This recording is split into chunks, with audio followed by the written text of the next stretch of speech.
सरस्वती शिक्षा समिति पाली द्वारा आयोजित ऑनलाइन कक्षा में भैया बहन का हार्दिक स्वागत है, अभिनंदन। भैया बहनों, पिछली बार अपने अध्याय 5 अम्ल, क्षारक और लवण इसके बारे में चर्चाएं की थी और एक सारणी में भी मैंने बताया था आपको कि भाई कौन कौन से अम्लों में कौन कौन सी चीज़ें पाई जाती हैं। जैसे कि एसिटिक अम्ल में सिरका होता है, चींटियों के डंक में फार्मिक एसिड होता है।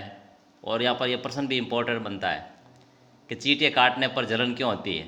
जलन होने का मुख्य कारण यही है कि चींटी के डंक में फार्मिक अम्ल पाया जाता है। जब वो शरीर में प्रवेश करता है तो जलन देता है।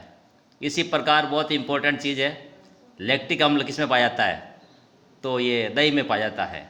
और दही स्वास्थ्य के लिए बहुत ही लाभकारी पदार्थ है। तो इस प्रकार से अपन ने बताया था। और कुछ क्षार के भी उदाहरण बताए थे, जैसे कैल्शियम हाइड्रोक्साइड, इसको अपन चूने का पानी बोलते हैं। इसी प्रकार मैग्नीशियम हाइड्रोक्साइड बहुत ही इम्पोर्टेंट चीज़ है, इसका नाम है दूध या मैग्नीशियम, मिल्क ऑफ मैग्नीशिया। ये एंटासिड के रूप में कार्य करता है। तो ये अपने जो भी बताया है अपने, ये पूर्व अपन पढ़ चुके हैं। आज अपन पढ़ेंगे लिटमस। लिटमस एक प्राकृतिक रंजक होता है। क्या होता है? प्राकृतिक रंजक।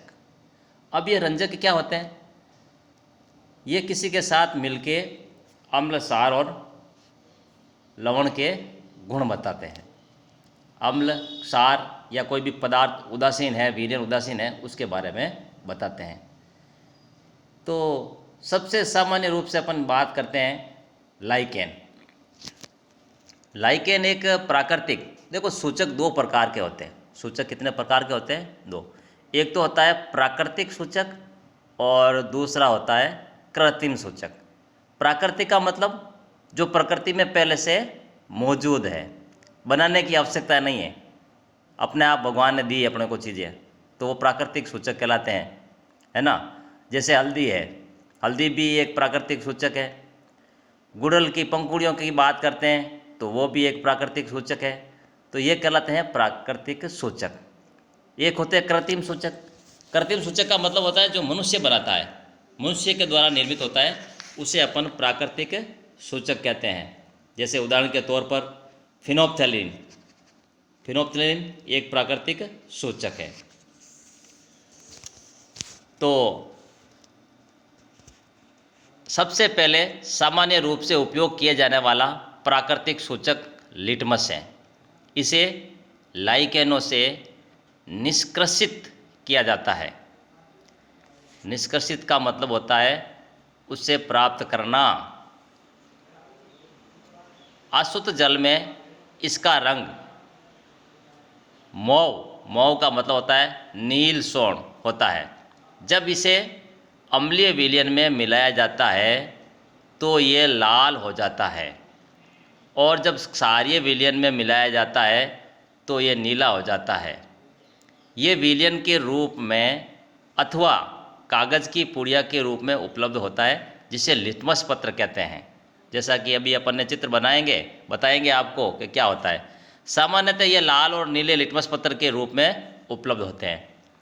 पत्र का मतलब होता है कागज़। क्या होता है? कागज़। कागज़ की लंबी सी पट्टियाँ होती हैं, उनको अपन लिटमस पत्र कहते हैं। और ये लिटमस पत्र का क्या उपयोग है? किसी भी विलयन के अंदर उसकी उपस्थिति दर्शाना। उपस्थिति कैसे? कि अपने को जैसे मान लो 3 अलग अलग विलयन दे दिए, विलयन ए, विलयन बी और विलयन सी। अब तीनों के अंदर विलयन डाला हुआ है। अब अपन को पता नहीं है कि कौन सी प्रणाली में कौन सा विलयन है, ठीक है। और लिटमस पत्र दे दिए, तो अपन इसमें कैसे पता करेंगे कि भाई किस में अम्ल है, किस में क्षार है और कौन सा विलयन उदासीन है? तो अपन क्या करते हैं, नीला लिटमस पत्र और लाल लिटमस पत्र लेंगे। तो आप जानते हो कि नीला लिटमस पत्र है वो, अगर किसी अम्ल के अंदर नीला लिटमस पत्र डालते हैं तो वो क्षार हो जाता है, और लाल लिटमस पत्र डालते हैं तो जब नीला लिटमस पत्र डालते हैं तो वो अम्ल हो जाता है, और जब लाल डालते हैं तो नीला हो जाता है, तो वो क्षारक की उपस्थिति प्रदर्शित करते हैं। तो इस प्रकार से एक नीला पत्र लेंगे और एक प्रखंडली में डालेंगे। अगर उस प्रखंडली के अंदर नीला लिटमस पत्र है, उसका रंग अगर लाल हो जाता है, यानी कि नीले से लाल, तो वो कहलाता है अम्ल। ठीक है। और लाल लेंगे और उस प्रखंडली दूसरी प्रखंडली में डालेंगे, तो अगर लाल लिटमस पत्र नीला हो जाता है, इसका मतलब उस प्रखंडली के अंदर क्षारीय विलयन है। और अब अगर तीसरी प्रखंडली में अगर अपन नीला भी डालें और लाल भी डालें अलग अलग समय में, तो कोई रंग में परिवर्तन नहीं होता है। इसका मतलब तीसरी प्रखंडली में क्या है? उदासीन विलयन है। कैसा विलयन है? उदासीन विलयन है। तो इस प्रकार से अपन अलग अलग विलयनों के बारे में पता कर सकते हैं। ऐसे विलयन जो लाल अथवा नीले लिटमस पत्र के रंग को परिवर्तन नहीं करते हैं, ध्यान रखना, नहीं करते हैं, उसे उदासीन विलयन कहते हैं। और ऐसे पदार्थ न तो अम्लीय होते हैं और न ही क्षारीय होते हैं। तो इस प्रकार से अपन पता करते हैं। अब इसके आगे अपन चलते हैं। ये देखो, ये लिटमस पत्र के अंदर जैसे अपन ने बताया था लाइकेन, तो ये ऊपर लाइकेन का पादप दे रखा है और नीचे लिटमस पत्र दे रखे हैं, नीला और लाल। ठीक है ना। अब अपन चलते हैं, जैसे कि मैंने बताया कि भाई हल्दी और गुड़ल ये प्राकृतिक सूचक के रूप में है, तो अपन गुड़ल को लेते हैं। क्या करेंगे? गुड़ल का फूल आपने सबने देखा होगा, लाल कलर का होता है गुड़ल का पुष्प। गुड़ल के पुष्प की कुछ अपन क्या करेंगे? पंखुड़ियाँ एकत्रित कर फिर उसे अपन क्या करेंगे? बीकर में डाल देते हैं और इसमें थोड़ा गर्म पानी डालते हैं। गर्म पानी डालकर जल को क्या करते हैं? और हिलाते हैं। मिश्रण को कुछ समय तक पड़ा रहने देते हैं, यानी कि 10 से 15 मिनट तक उस मिश्रण को अपन पड़ा रहने देंगे। अब अपन उसमें निरीक्षण करते हैं तो देखते हैं कि बीकर में जो जल का रंग है वो रंगीन हो जाता है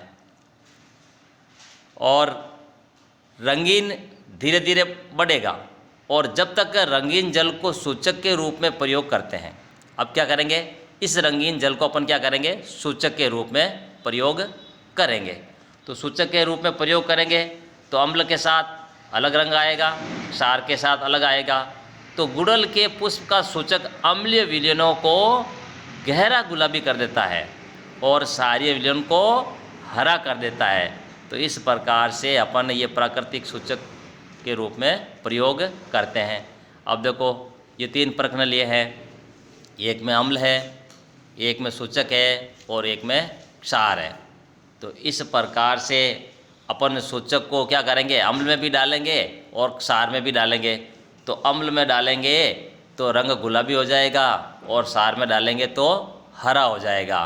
तो इस प्रकार से गुड़ल को अपन एक प्राकृतिक सूचक के रूप में उपयोग करते हैं।